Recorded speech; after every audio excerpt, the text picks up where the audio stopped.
Hello. Today, I'll be talking about a pretty polarizing topic. It includes coffee, so that should pretty much already give it away.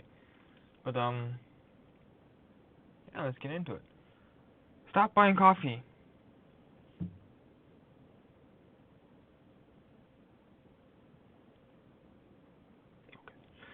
Anyway, stop buying coffee. Just stop. Of course, you're not gonna stop if I just tell you to just stop, but one can hope. Well, first of all, why should you stop? The biggest reason that I think everyone can attest to is it takes up a lot of money, and in my opinion, it's a waste of money. Well,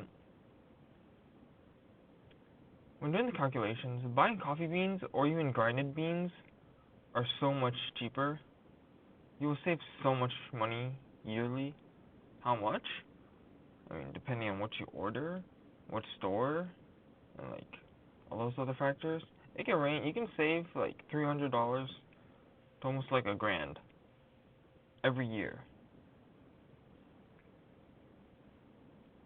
That is basically how much money you're wasting on coffee every year.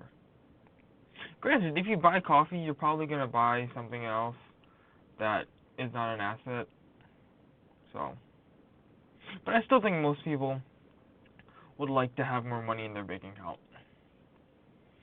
for like the most little changes. So I guess a counter argument to this is, well, I'm buying coffee from like a coffee store because I want a premium product. Well, yeah, you are. You are buying a premium product. But I ask you, is it really still premium?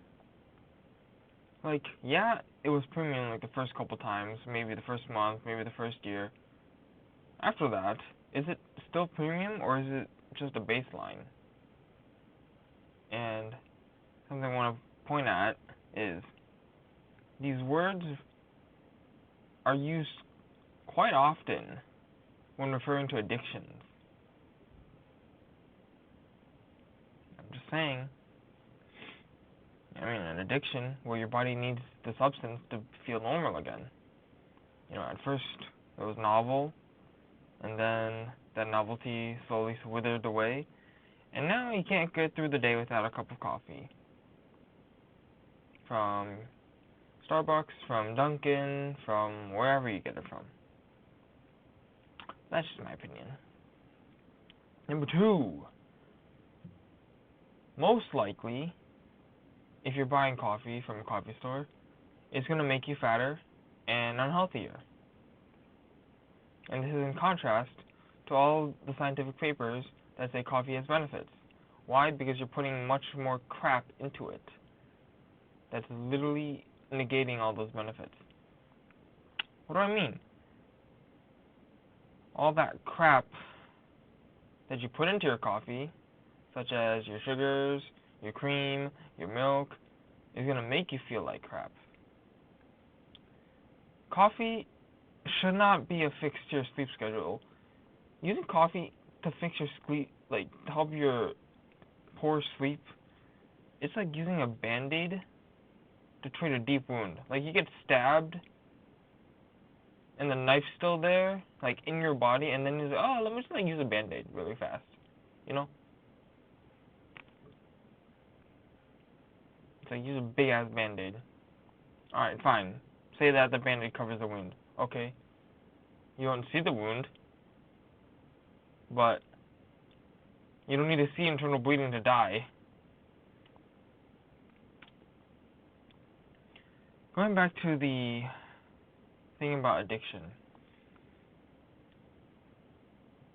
First of all, you get physically addicted, so this is like more of the known aspects, I guess, or I guess talked about. Like, if you drink coffee with like sugars, cream, and that stuff, it's gonna taste good. It's obvious it's gonna taste good because of all the crap in it. And well,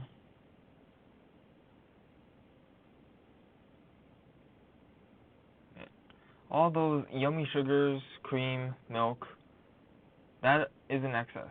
And yes, the amount in your pumpkin spice latte is excessive and will eventually give you diabetes, heart disease, hypertension, blah blah blah blah blah. And the thing is, you may not see anything now, but you can pretty much wait 10 years from now and you'll probably find out that you have calcium buildup in your arteries. Just saying, that's not good whatsoever. You should not have calcium buildup in your, even in your like 40s or 50s. Well, maybe, honestly, yeah, 40s and 50s.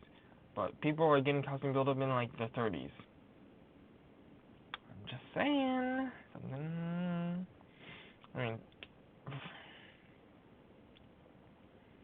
another thing is, you get ritually addicted. So what I'm not referring to like, oh yes, we're gonna drink coffee and then summon Satan. No, but like, you get addicted to the routine. Like, you become so accustomed to the routine of driving to Starbucks, getting in line, buying a cup of coffee, and when you don't do that, your day is off, essentially. And my third and final point. You trade in autonomy with money. So, for those who buy coffee every day, do you know how to make that same order at home? Just wondering. Like, because if you don't, then to me that's a clear answer. If you don't know how to make your own order, you are so dependent. You are really so dependent. Like, this small thing of like, oh, just not knowing, okay, yeah, blah, blah, blah. Yeah, it may seem minuscule, but like, I would bet that this same thinking applies to many different areas of your life. Like, you don't want to learn, instead you ignore or offshore to other people. Like, would you trust someone else to set up your wedding? I would hope not. What about someone to what about someone to choose your car? I would also hope not. What you're doing is you're sacrificing your autonomy through this ritualistic, self-indulgent behavior. Now, on the other hand, I'm not going to say that you need to go balls to the wall and never buy coffee again, and coffee is the devil, and never drink it ever again. But in my opinion, most people drink way too much coffee. Way too much. And taken to the extreme, most people really shouldn't drink coffee. Like, even if you do drink coffee, you should take breaks, because you will form a dependency. And yeah, this viewpoint isn't the most extreme, but in my opinion, it is still quite extreme. And I know it'll hurt businesses, and I empathize. And I don't know how many people who watch this are really going to take action. I really don't. I have no idea. But to those who are still here, I guess what I want to say is, stop being dependent. I guess, hasn't COVID taught you anything about the value of sovereignty?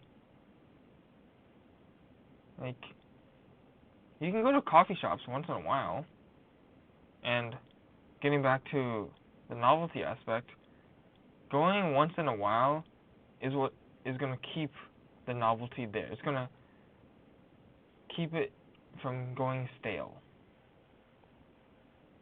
It's going to make the experience of going to that coffee shop much more special. Anyway, like, subscribe, and turn on your notifications of when I post another one of my potentially polarizing videos. Goodbye.